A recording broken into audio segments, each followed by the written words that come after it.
വനിതകൾക്ക് KSRTCയിൽ സൗജന്യ യാത്ര അനുവദിച്ചതിൽ ശക്തമായി പ്രതിഷേധിക്കുകയാണ് മെൻസ് അസോസിയേഷൻ. Men's commission. എന്നാൽ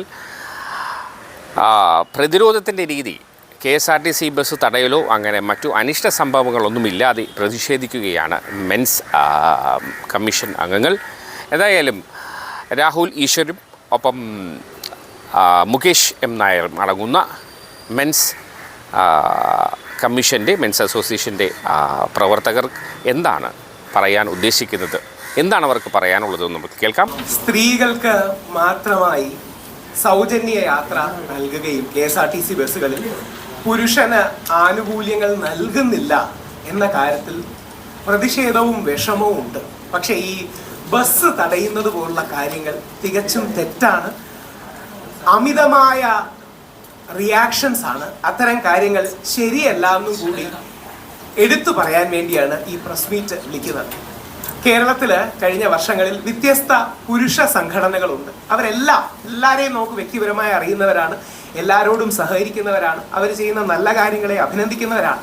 എന്നാൽ പലപ്പോഴും ഓവർ പ്രതികരണങ്ങൾ ഉണ്ടാകുന്നത് പൊതുസമൂഹത്തിന് നമ്മൾ ഉയർത്തുന്ന കോസിന്റെ വില കുറയ്ക്കുകയും അല്ലെങ്കിൽ നമ്മൾ പറയുന്ന സീരിയസ് ആയ കാര്യങ്ങൾ ഭരണകൂടവും MLA മാരും മാധ്യമങ്ങളും ഒക്കെ നമ്മളെ ശ്രദ്ധിക്കുന്നതിൽ നിന്നും, നമ്മൾ ഉയർത്തുന്ന ഗൗരവമായ പോയിന്റുകൾ ശ്രദ്ധിക്കുന്നതിൽ നിന്നും ഈ തീവ്ര റിയാക്ഷൻസ് നമ്മൾ ഉയർത്തുന്ന കോസിനെ ദുർബലപ്പെടുത്തും. അതുകൊണ്ട് ഞങ്ങൾക്ക് അഭ്യർത്ഥിക്കാനുള്ള കാര്യങ്ങളിലൊന്ന്, അങ്ങനെ വ്യത്യസ്ത പുരുഷ സംഘടനകളോടും അഭ്യർത്ഥിക്കാനുള്ള കാര്യങ്ങളിലൊന്ന്, KSRTC ബസ്സിൽ പുരുഷനും കൂടി ആനുകൂല്യങ്ങൾ വേണമെന്ന് പറയുന്നത് വളരെ ശരിയാണ്.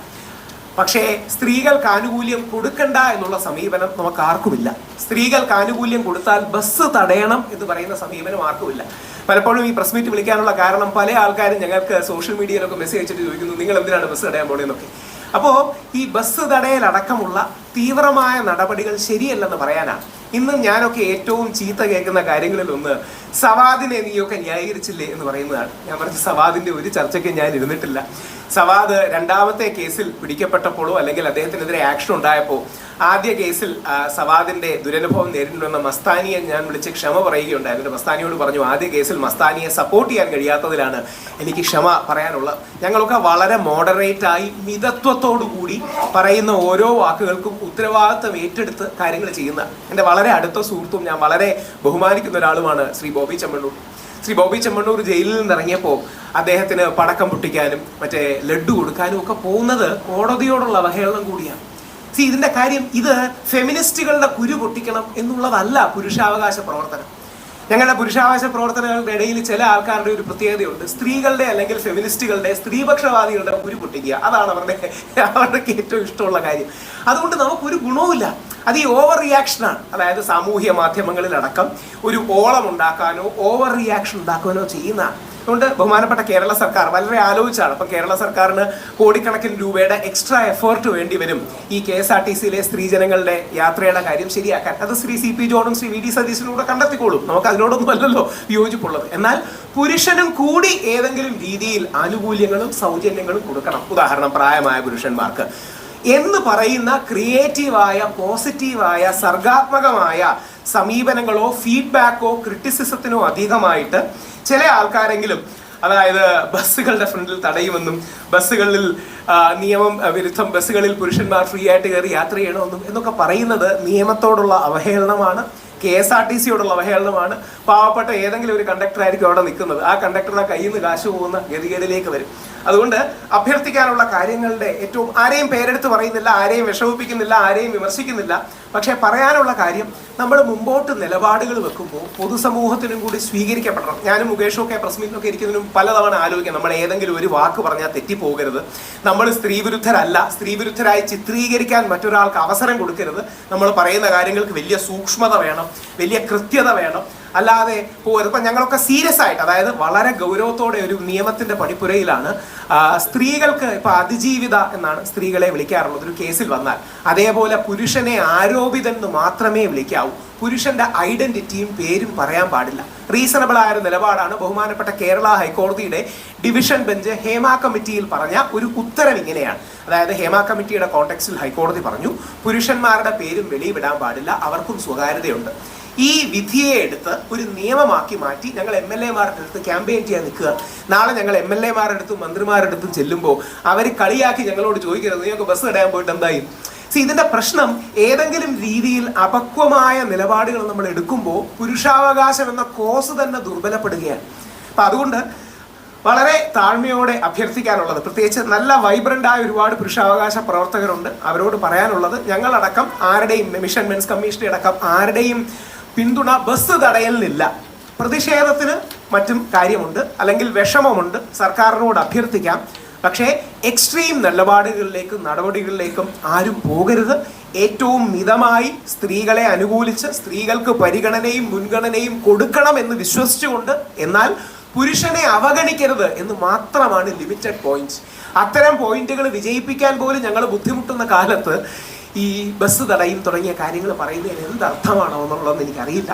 അതുകൊണ്ട് ആ ബസ് തടയലടക്കമുള്ള കാര്യങ്ങളിൽ നിന്ന് പിന്മാറണമെന്ന് അത് പ്രഖ്യാപിച്ച ആൾക്കാരോട് അഭ്യർത്ഥിക്കുകയാണ്. യഥാർത്ഥത്തിൽ പുരുഷാവകാശങ്ങളുടെ കോസ് കൂടുതൽ ദുർബലപ്പെടുകയാണ് നമ്മൾ അമിതമായി കാര്യങ്ങൾ ഉന്നയിക്കുന്നതിലൂടെ. അത് പടക്കം പൊട്ടിക്കുന്നതാണെങ്കിലും ലഡ്ഡു ആണെങ്കിലും. പൾസർ സുനിയെ മാലയിടാൻ പോയി. എന്തർത്ഥത്തിലാണ് പൾസർ സുനിയെ മാലയിടുന്നത്? കോടതി ക്രിമിനലായി കണ്ടെത്തിയ ഒരു വ്യക്തിയും മറ്റുമാണ്. ശ്രീ ദിലീപ് തെറ്റുകാരനല്ല എന്ന് കോടതി രീതി ചൂണ്ടിക്കാണിച്ച് സംസാരിക്കുന്നതും പൾസർ സുനിക്ക് മാലയിടുന്നതും രണ്ടാണ്. അപ്പം നാളെ പലപ്പോഴും നമ്മൾ റീസണബിൾ ആയ ഒരു കാര്യം മുമ്പോട്ട് വെക്കുമ്പം പോലും യുക്തിസഹമായ സ്ത്രീകൾക്കും പുരുഷന്മാർക്കും ഒരേപോലെ സ്വീകാര്യമായ കാര്യം മുമ്പോട്ട് വെക്കും പോലും അത്തരം വാദങ്ങൾ ദുർബലപ്പെടാനേ ഈ അമിത പ്രതികരണങ്ങളും അതിശയോക്തി കലർന്ന പ്രതികരണങ്ങളും നമ്മളെ കാര്യമാക്കുകയുള്ളൂ എന്ന് പറയാൻ ആഗ്രഹിക്കുന്നു. ആ വിഷയം ഞങ്ങളുടെ അടക്കം ആരുടെയും പിന്തുണ അത്തരം എക്സ്ട്രീം റിയാക്ഷൻസിനില്ല എന്നും, നാളെ പുരുഷനും കൂടി ഏതെങ്കിലും സൗജന്യം വേണം, ചില പ്രായത്തിലുള്ള ആണുങ്ങൾക്കും കൂടി സൗജന്യം വേണം, അവർക്കും കൂടി സർക്കാർ സപ്പോർട്ട് ചെയ്യണം. അത്തരം മിതവാദ കാര്യങ്ങൾ മാത്രമാണ് ശ്രദ്ധിക്കുന്നത്. അതോടൊപ്പം വളരെ പ്രസക്തമായിട്ട് ഞങ്ങളിപ്പോൾ നേരത്തെ പറഞ്ഞതുപോലെ പുരുഷനെതിരെ ഒരു ആരോപണം വന്നാൽ ലൈ ഡിറ്റക്ടർ ടെസ്റ്റ് പുരുഷനും സ്ത്രീയും എടുക്കണം തുടങ്ങിയ കാര്യങ്ങളും ഒരു ഡ്രാഫ്റ്റിംഗ് സ്റ്റേജിൽ നിങ്ങൾ നിൽക്കുന്നുണ്ട്. സുപ്രീം കോടതിയുടെ അഡ്വക്കേറ്റ്സിനോടൊക്കെ ചോദിക്കുന്നുണ്ട്. കാര്യം ഈ വ്യാജ പരാതികളടക്കം റേസ് ചെയ്യുമ്പോൾ ഞങ്ങൾ പറയുന്ന കാര്യത്തിന്റെ സീരിയസ്നെസ്സും ഗൗരവവും ചോർത്തിക്കളയാൻ ഇടയാകരുത് എന്ന് അഭ്യർത്ഥിക്കുന്നു. പ്രധാനമായിട്ടും ഇപ്പോൾ ഈ സ്ത്രീ പീഡന ആരോപണങ്ങളിൽ കോടതി വിധി പറയുന്നതിന് മുന്നേ ഈ പുരുഷന്മാരുടെ പേര്, അപ്പോൾ ഇവിടെ ഇരിക്കുന്ന ഒരുപാട് പുരുഷന്മാരുണ്ട്. ഒരു എക്സാമ്പിൾ ഞാൻ പറയണം. നിങ്ങൾ ഇവിടെ ഇരിക്കുന്ന ഈ സമയത്ത് 12:05 കൃത്യമായി നോട്ട് ചെയ്ത് വെച്ചോ. ഈ സമയത്ത് ഒരു പെൺകുട്ടി ഇവിടെ, ഈ സമയത്ത് നമുക്കെല്ലാം അറിയാം നിങ്ങളിവിടെ ഉണ്ടെന്ന്. ഒരു പെൺകുട്ടി നിങ്ങൾക്കെതിരെ ഒരു പരാതി കൊടുത്തിട്ടുണ്ടെങ്കിൽ FIR ആവും, നിങ്ങളെ പോലീസ് അറസ്റ്റ് ചെയ്യും, പിന്നെ വാർത്തയാവും. അത് കഴിഞ്ഞ് നിങ്ങൾ തെളിയിക്കുള്ളൂ, നിങ്ങൾ ഇവിടുത്തെ CCTV വിഷ്വൽസും സാക്ഷിയൊക്കെ വെച്ചിട്ട്. അപ്പം ഇങ്ങനെയുള്ള വ്യാജ പരാതികളെ നേരിടാൻ അല്ലെങ്കിൽ പുരുഷനൊരു സംരക്ഷണം കൊടുക്കാൻ പറ്റുന്ന ഒരൊറ്റ കാര്യമാണ് ഈ ഒരു നിയമം. നമ്മൾ പുതുതായിട്ട് ഡ്രാഫ്റ്റിംഗ് സ്റ്റേജിലാണ്. പുരുഷന്റെ പേര്, ഇപ്പം അതിജീവിത എന്ന് പറയുന്ന പോലെ പുരുഷൻ കുറ്റാരോപിതനായിരിക്കുന്ന സമയത്ത് പുരുഷന്റെ പേര് പുറത്ത് കാണിക്കുന്നതാണ്. അനവധി പുരുഷന്മാർ ആത്മഹത്യ ചെയ്തിട്ടുണ്ട്, നമുക്കറിയാം. ദീപക് ഉൾപ്പെടെ വെറുതെ ഒരു വീഡിയോ വന്നപ്പോൾ ആത്മഹത്യ ചെയ്ത ആളാണ് ദീപക്. ഒരൊറ്റ വീഡിയോയിൽ ഒരാളുടെ ജീവിതം പോയി. എത്രയോ പേര് ആത്മഹത്യ ചെയ്തിട്ടുണ്ട്. ചിലർ സൂയിസൈഡ് ചെയ്യാൻ ശ്രമിച്ച് ഇപ്പോഴ് പാരലൈസ് വന്ന് കിടപ്പുണ്ട്. എലിവേഷൻ കുടിച്ചിട്ട് പിന്നെ ഫുള്ളി കോമയെ കിടക്കുന്ന ആൾക്കാരുണ്ട്. അപ്പം പിന്നെ കേസ് അന്വേഷിച്ച് വരുമ്പോൾ ഒന്നുമില്ല, വെറും ആരോപണം മാത്രമാണ്. അപ്പം ഈ കേസ് അന്വേഷിച്ച് കോടതി പ്രഥമ ദൃഷ്ട്യാ അയാൾ കുറ്റക്കാരനാണെന്ന് കണ്ടെത്തുന്നവരെയെങ്കിലും അയാളെ വെറും കുറ്റാരോപിതൻ അല്ലെങ്കിൽ അയാളും അതിജീവിതനായിട്ട് അറിയപ്പെടുക എന്നുള്ളതാണ് നമ്മളുടെ ഇത്. പിന്നെ അതുപോലെ ബസ്സിൻ്റെ കാര്യത്തിൽ നമ്മൾക്ക് വളരെ തീവ്രമായ ഒരു നിലപാടുകളുമില്ല. ബസ് തടയൽ അല്ലെങ്കിൽ അതുപോലെ അതിനെതിരെ അങ്ങനത്തെ ഒരു മൂന്നാംകിട പ്രതിഷേധങ്ങൾക്ക് നമ്മൾ മുന്നോട്ടില്ല, അതും കൂടെ അറിയിക്കുന്നു. അങ്ങനെ പല സാമൂഹ്യ മാധ്യമങ്ങളിൽ അങ്ങനത്തെ പല പോസ്റ്റുകളും കണ്ടു, അതിൽ നമ്മളില്ല എന്നുകൂടെ അറിയിക്കാൻ കൂടെ വേണ്ടിയിട്ടാണ്. അത് കൃത്യമായി പറഞ്ഞില്ലെങ്കിൽ നാളെ ഞങ്ങൾ പറയുമ്പോൾ നിങ്ങൾ തന്നെ തിരിച്ചു ചോദിക്കും, കണ്ടോ ബസ് തടയാൻ പോയിട്ട് എന്തായി. ഇപ്പോൾ ഇനി ആ ചെയ്യുന്നവരോടുമേ ഞാൻ അവരുടെ 1-2 സുഹൃത്തുക്കളോടും സംസാരിച്ചു. നമ്മൾ ഈ ഓവർ റിയാക്ട് ചെയ്തിട്ട് കാര്യമില്ല എന്ന് പറയുന്നത് ആ ഓവർ റിയാക്ഷൻ തെറ്റുമാണ്. ഓവർ റിയാക്ഷൻ കൊണ്ട് ഗുണവുമില്ല. അതുകൊണ്ട് അത്തരം കാര്യങ്ങളിൽ നിന്ന് പിൻവാങ്ങണം. ബസ് തടയൽ പോലെ ജനാധിപത്യ വിരുദ്ധമായ സ്ത്രീ വിരുദ്ധമെന്ന് വ്യാഖ്യാനിക്കപ്പെട്ടേക്കാവുന്ന കാര്യങ്ങളോട് ഒരു കാരണവശാലും യോജിപ്പില്ല. സ്ത്രീകളോടും കൂടി പൂർണ്ണ സഹകരണത്തോടെ യോജിക്കാവുന്ന മേഖലകൾ, ഫെമിനിസ്റ്റുകളോടക്കം യോജിക്കാവുന്ന മേഖലകൾ കണ്ടെത്തി യോജിച്ചു പോകണം എന്ന് വിശ്വസിക്കുന്ന മിതവാദ സമീപനമാണ് ഞങ്ങൾക്കടക്കമുള്ളത് എന്ന് പറയാൻ ആഗ്രഹിക്കുന്നു. ചോദ്യങ്ങളുണ്ടെങ്കിൽ കൂടെ എടുത്തിട്ട്. കമ്മീഷൻ എന്ന് പറയുന്നത് സ്ത്രീകൾക്കെതിരാണെന്ന് ഒരിക്കലുമല്ല. നമ്മൾക്ക് പുരുഷന്മാരുടെ ഒരുപാട് കംപ്ലൈൻറ്റ്സ് വരാറുണ്ട്, സ്ത്രീകളുടെയും വരാറുണ്ട്. ഇപ്പൊ ഏറ്റവും കൂടുതൽ വിളിക്കുന്നത് സ്ത്രീകളാണ്. ചേട്ടാ ഇങ്ങനെ പ്രശ്നമുണ്ട്, നമ്മൾ അവരെയും സപ്പോർട്ട് ചെയ്യാറുണ്ട്. കേട്ടോ പേരിൽ ഇങ്ങനെ ഉണ്ടെങ്കിൽ നമ്മൾ എല്ലാ സപ്പോർട്ടും കൊടുക്കാറുണ്ട്. ന്യായമാണെന്ന് തോന്നുന്ന എല്ലാ കാര്യങ്ങളും ഒരുപാട് വ്യാജ പരാതി, വ്യാജ കേസുകൾ വരുന്നുണ്ട്, അങ്ങോട്ടും ഇങ്ങോട്ടും വരുന്നുണ്ട്. പക്ഷെ കൂടുതലും പുരുഷനെതിരെയാണെന്ന് മാത്രമേ ഉള്ളൂ. അല്ല, ഞങ്ങളുടെ ഈ മിഷൻ വിമൻസ് കമ്മീഷനിൽ വർക്ക് ചെയ്യുന്ന 2 പ്രമുഖ ലോയേഴ്സ് അല്ലെങ്കിൽ സപ്പോർട്ട് ഫ്രീ ആയിട്ട് കൊടുക്കുന്ന ലോയേഴ്സ് 2 പേര് സ്ത്രീകളാണ്. അവരുടെ കൂടി കാര്യം എന്താ പറയുക, ഇത് സമൂഹത്തിൽ ഒരു നീതിയും ഒരു സെൻസ് ഓഫ് ബാലൻസ്, ഒരു സന്തുലനം പലപ്പോഴും വേണമെന്നുള്ളതാണ്. ഈ സന്തുലനം ഇല്ലാതാകുമ്പോഴാണ് അത് ഈ തീവ്ര ഫെമിനിസ്റ്റുകളുടെ ഭാഗത്തുനിന്നും ഉണ്ടാകാറുണ്ട്, ഈ തീവ്ര ഒരു പുരുഷ പ്രവർത്തകരുടെ ഭാഗത്തുനിന്നും ഉണ്ടാകാറുണ്ട്. അപ്പം അവർ കറക്റ്റ് ചെയ്തില്ലെങ്കിൽ നാളെ നമ്മൾ പറയുന്ന കോസ് ഡീലെജിറ്റിമൈസ്ഡ് ആയി പോകും, നമ്മൾ പറയുന്ന വാദങ്ങൾ ദുർബലമായി പോകും, നമ്മൾ പറയുന്ന കാര്യങ്ങൾ ഈ ബഹളത്തിലും വിവാദത്തിലും മുങ്ങിപ്പോകും.